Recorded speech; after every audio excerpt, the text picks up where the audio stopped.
are these people? How do they live their lives? Some you know very well, others not so much. And it's my business to make sure that I bring these people a little bit closer to you. And today I am sitting with one of the greats in radio, someone I hold in very high regard. He's taught me quite a lot in radio, and I'm very, very appreciative of that. But also, he has seen his entire life pretty much in the media space. And what I will tell you for a fact is, his best quote is very simple. As long as someone is alive, never write them off. Ladies and gentlemen, I bring to you Langata 001, the one and only Jalas Mesh. There's no 00 in it. Oh, sorry, it's just Langata 1. Yes. Just Langata 1. You see, like how the president is Kenya 1. So I am Langata 1. How are you doing? See, I would ask questions. How are you doing? I'm doing so well. It's been a long time. So many. Since you threw me out of your show. I am torn. I was torn between, do I welcome you or do I get upset? Like, you don't have to. You really don't have to be upset. Let me maybe say formally, I'm sorry formally for having left without bye. Because there was no time to say goodbye when I left Hot 96 where we were. Sure? There was no, things happened so fast. Jalas, there was no time. Sure? No, I know. Jalas. I know. And I really, I don't know what to blame, but situations. Yourself. Continue. Blame yourself. No, I'm not blaming myself anyway. I have to put my phones down like this. Yes. So that I'm not distracted. It's a busy day. Yes. Thank you so much for having me here. Absolutely. And amazingly, let's have a good one. It is going to be fantastic. Yes. Now, first question, so that we get it out of the way. As heart people, why did you leave us? What did we do to you? Usiblash. Tulikufanya nini? Tulikukosea. Ukatuacha. Sisi na Jeff. Tulikuwa tu hivi ready. Mimi niliongeza wado. Nipake. Unaona kama tungeza. Nido. Sisi hatungeza. Mungeweza, lakini by the time ilikuwa inakam, mambo ilikuwa imeenda mbali sana. Imagine hatukuwa na shida na pesa Jalas. Not really. It wasn't even about money. I've always wanted to be in mass radio. And I think when Alex called me, we have a very different relationship with Alex. And we had the best morning show with Jeff. I think people are just starting to realize it now because of the so many short clips that are now trending all over. We had the best radio show in the morning at Hot 96. But every single radio station I've worked with, when I worked at Kiss in the morning, Caroline Mutoko gave me the best foundation in radio. All right. Then I went to Maisha. We had one of the best morning show with my best friend Alex Makideo. Yes. Then I came and we hosted a show with Jeff Koinange. I had so much to learn. He had so much to learn. It was out of this world. Then when Alex called me, I said, why not? Let's try this again. Then during COVID, when COVID happened, I was sacked. I was sacked and I was jobless for almost 2 hours. Then that time I knew that, you know what, I was a big deal on radio. Yeah. Because radio does not need anything. Once a morning radio, you don't need talent, you don't need anything. The first thing, can you be disciplined and consistent? Can you wake up every day that by 6 o'clock when the microphone goes red, you are already there? So a few people can keep that discipline. Yes. So personally, I've never known until now I joined politics how 7 o'clock looks in the morning, unless I was on leave. Because every day by 5, you're up. I was already at work. You get that meant I was up by around 4. You get so that discipline is what so many people didn't have. Not that I had amazing talent, not anything, but I've always kept the discipline, put on the work anywhere I've ever been. Yes. So in hindsight, now that you're in a different space, when you look back, what are some of the lessons that you picked, especially working across the media spaces? Anytime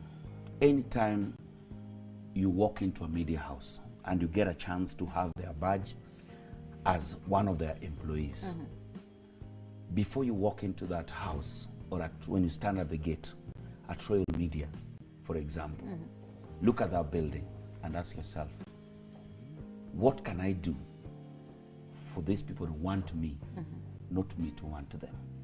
What am I bringing in? What is this? What value am I adding here? If I can be on leave for 2 weeks and everything is running well, these people really don't want me. They don't need me, you understand? But if I go on leave and everybody panics, you understand? We'll eat, there are few calls from clients, no, please, let him not go on leave now. We have a new product we are bringing in. No, now then is when you know umefika. But never reach, usiwahi fika. Because immediately ujifanye umefika, that's when you start coming down. Yeah. Stay humble. Stay humble. So my first lesson to every single media practitioner, anytime you drive out of the Royal Media Services, whether Standard Group or KTN or Media Max, you'll always find so many people out there wishing that they could go in that building. And you already have a chance and a badge that allows you to walk into that place without being asked unaenda wapi, because you're employed there. Yeah.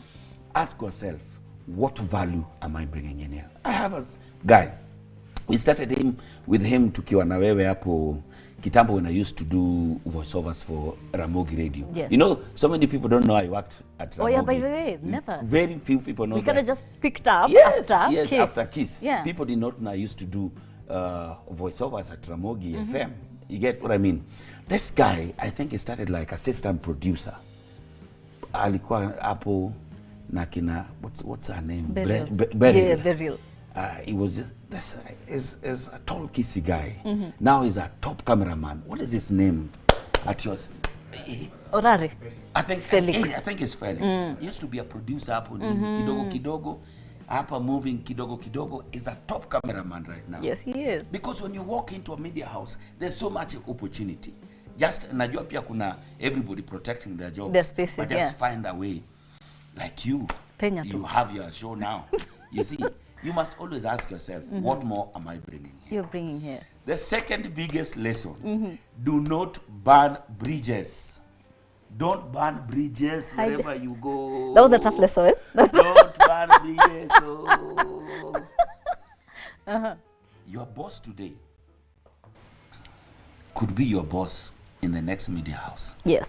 Or a worker today could easily be your boss when you move. All right? What am I trying to say? Is very, very simple. Today, you could be a producer at, say, Royal Media Services. All right? Producer.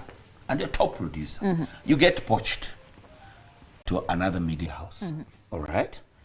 Your boss there, when you get poached, there are two things that can happen. Either you raise in position or your salary or your pay goes up. Yes. So you might live here as an assistant producer. Then there unawekwa director. Kwisha. Then somebody who was your boss this side is poached and they're now the producer and you're their boss. How life changing. You get what I mean? There's no single day I've moved with all these bosses left and right. There's always a musical chair. For example, Simaloi, we were with her at Hot. Yes. When she came down, she was my boss again. You get what I mean?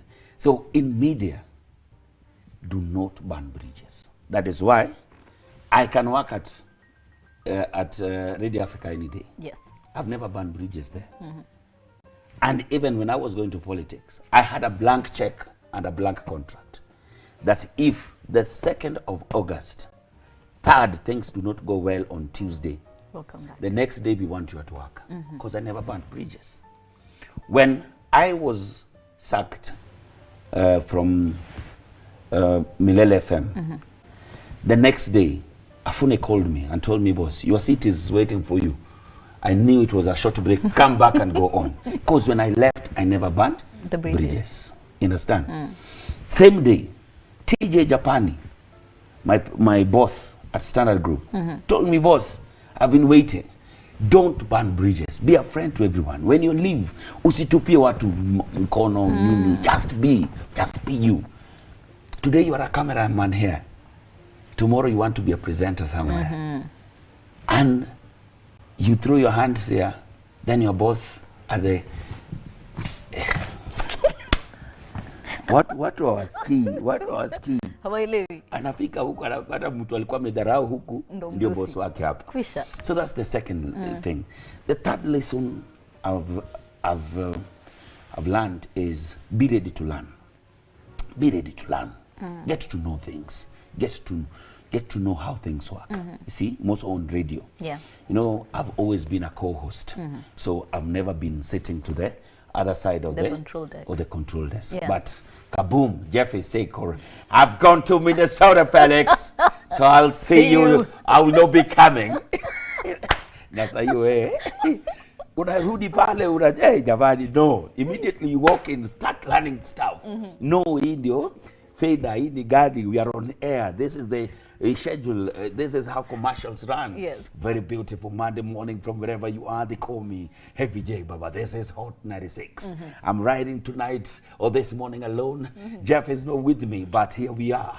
The flight has taken off on the best morning radio. This is Hot 96. Because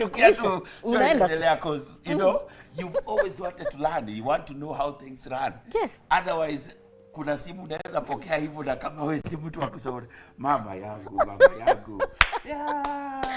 Hiyo siku nasikia Hot 96 inacheza ngoma kutoka saa 12 mpaka saa 4. Maneno imekataa. Or somebody is being called to hold in. That shows that you know what, this guy has never learned anything. Yeah. Learn stuff. Be ready to know. If you sit here, be ready to know how this camera works. Yeah. Kitu inaweza fanyikia hapa, then we won't have a show. This camera need to roll. Time has to you gotta keep be moving. a jack of all trades when you get in there. Those are my three main lessons. The last one. Money is not everything. It is the only thing. And you have said that consistently. Money is every not, single day. Money is not everything. It is the only thing. Make sure that you paid your worth. Know your worth. Know your worth. Do you know how that is? No. It's so hard. No. Know your worth. Immediately you take those lessons I've given you, and you know your worth and what you're bringing in. Go to HR. Tell them that this is what I want. If they know it, they'll give you. Unajua sasa utafanya kufuto kazi jala kwa sababu unawaambia know your worth. Mtu anajua know your worth, lakini umeangalia economy venye inakaa. Bwana, know your worth.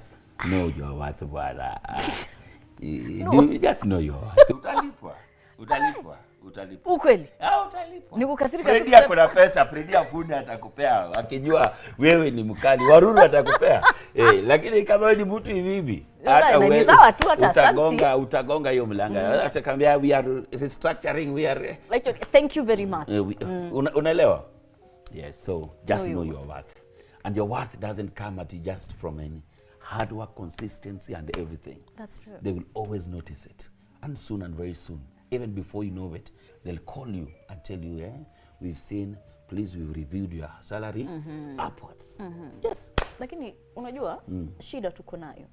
So how are you telling me, who has gone to great group of schools, to even have the audacity to start as an intern and grow my way to the top? I know my worth. I can be a great presenter.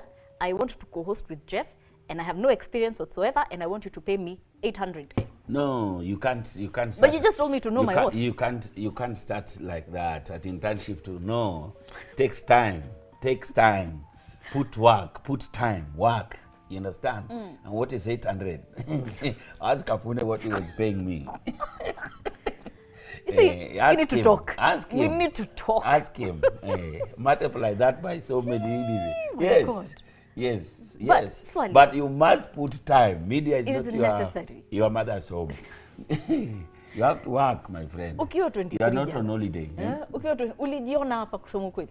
Ulijiona 23 mimi kwa uchago huko mabei wewe na fish same. That time ulijiona ati Langata one nini? No, really nothing. Because when I came in Nairobi then is when I'd already been asking my old man to take me to college, because I just left school. I had a very strong C+. Yours don't fail. So very strong C+. Very kidogo tu ingie B-. Hata ilikuwa inaanza kunusia. And C+ in Yangoma Boys Secondary School is A-plane. It's like equivalent. Of course, yes. Yani mengiana kwa sababu let me ask you, if you're on the last day of exams, that's when you're seeing a microscope. It is obvious. Yeah. So I had a C plus, and I said, you know what? And the CRE A plane. Now, so I had the A plane in CRE, then maths Ilikuwa supporting. ikachukua mingi kutoka kwa hii ikabala. What? Haikuwa mbaya sana. So, I'm here. I've come in Nairobi. I would ask my dad, but he said, you've seen how I've struggled to pay your school fees. Yeah. There's no way I'm able to pay for your college. Yeah. You go to Nairobi and be a man. He gave me 2 shirts and 2 trousers and some 800 bob. So I came here, started doing manual work, house boy. Hakuna kazi mtu anaweza niambia ita usijawahi fanya mijengo nini, but all along I knew I had a talent. So I used to go to the National Theatre to look for these auditions and all. Yeah. Then one day I got a chance to be auditioned. But then even when I was auditioned, I wasn't in the main cast. I was the shadow cast. All right. When I was in shadow casting, this guy, one day that opened doors for me was when we were doing set books.